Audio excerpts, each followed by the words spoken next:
UP विधानसभा में आज budget पेश होने वाला है और उसके पहले अलग अलग तरीके की जो प्रतिक्रियाएं हैं वो सपा की तरफ से देखने को मिल रही हैं। समाजवादी पार्टी के विधायक इंजीनियर सचिन हमारे साथ हैं और देखिए इनके हाथ में जो तस्वीर है ट्रंप और मोदी दिखाई दे रहे हैं और डोर ट्रंप की बजट भारत उत्तर प्रदेश का क्या मायने हैं इसके कि ट्रंप के डोर से उत्तर प्रदेश के बजट की कैसे आप उन दोनों को कैसे जोड़ रहे हैं? देखिए, हमारा एग्रीकल्चर सेक्टर सबसे मजबूत सेक्टर था।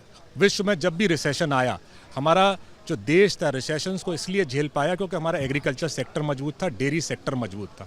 आज एग्रीकल्चर सेक्टर को खोलने की बात चल रही है, हमारे किसानों का क्या होगा?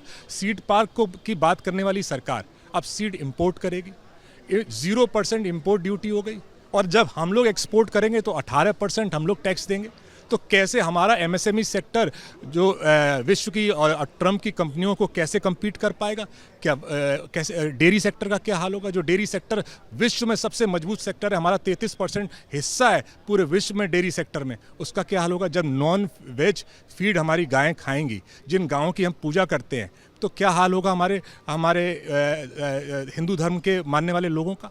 तो ये सब ट्रंप के प्रेशर में बीजेपी सरकार झुक चुकी है। आपने देखा पिछले आंकड़े क्या हुए, 8 लाख करोड़ का बजट आपके सामने लेके आए थे, 60% से ज़्यादा बजट लैप्स हो गया पीडब्ल्यूडी विभाग में।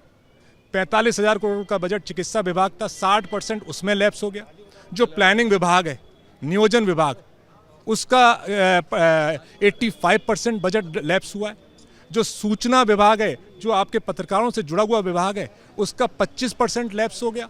तो अब ये बजट खर्च ही नहीं कर पा रही, तो झूठे आंकड़े देकर सबको गुमराह करने का काम कर रही है।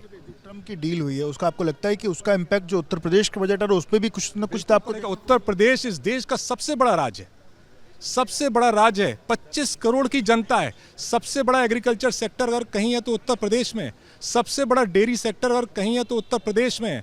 आपको लगता है जब वहाँ से हम लोग इंपोर्ट करेंगे, वहाँ का सीड आएगा, वहाँ का एनिमल फीड आएगा, वहाँ से वहाँ के लोग आके जब यहाँ पे बिजनेस करेंगे तो छोटे किसान जिन पे 1 बीघा 2 बीघा 5 बीघा जमीन है वो क्या करेंगे? आपने देखा कल का जो आर्थिक आंकड़े दिए आदरणीय सुरेश खन्ना जी ने, 1,20,000 आय बताई प्रति व्यक्ति की। इसका मतलब 10,000 रुपये प्रति व्यक्ति उत्तर प्रदेश में कमा रहा है। तो अगर किसान के परिवार में 5 लोग हैं तो 50,000 पर महीना आ रहा है। आपको लगता है 5 बीघा वाला 50,000 रुपये पर महीना कमा रहा होगा? आप भी नहीं कमा रहे होंगे 50,000 पर महीना। तो ये झूठे आंकड़ों का बजट है, ना ये कोई सर्वे करते, ना कोई इनका सर्वे का विभाग है। बजट आ जाने देते तब आप लोग विरोध करते, बजट के पहले इस तरीके? नहीं, हम तो पूरा अब आज ही बता रहे हैं आपको। पुराने आंकड़े तो आपके और हमारे सामने है ना, 25-26 के आंकड़े तो हमारे सामने है ना। 8 लाख का करोड़ का बजट तो हमारे आपके सामने है, उसमें कितना खर्च हुआ वो तो हमारे और आपके सामने है। क्या उस पर चर्चा नहीं करनी चाहिए?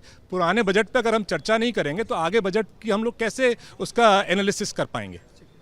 आपने सुना इंजीनियर सचिन को, इनका कहना है कि पुराने बजट जो हैं उसमें अधिकतर ऐसे विभाग हैं जिसमें जो फंड हैं वो खत्म नहीं हो पाए और आज नया बजट ले आने वाली है सरकार और जिस तरीके से यूएस का जो ट्रेड डील है उसका काफ़ी बुरा इम्पैक्ट उत्तर प्रदेश के किसानों पर भी और उत्तर प्रदेश के लोगों पर भी पड़ने वाला है, ऐसा उनका दावा है। कैमरामैन प्रेम सिंह के साथ विवेक राय, बीपी न्यूज़, लखनऊ।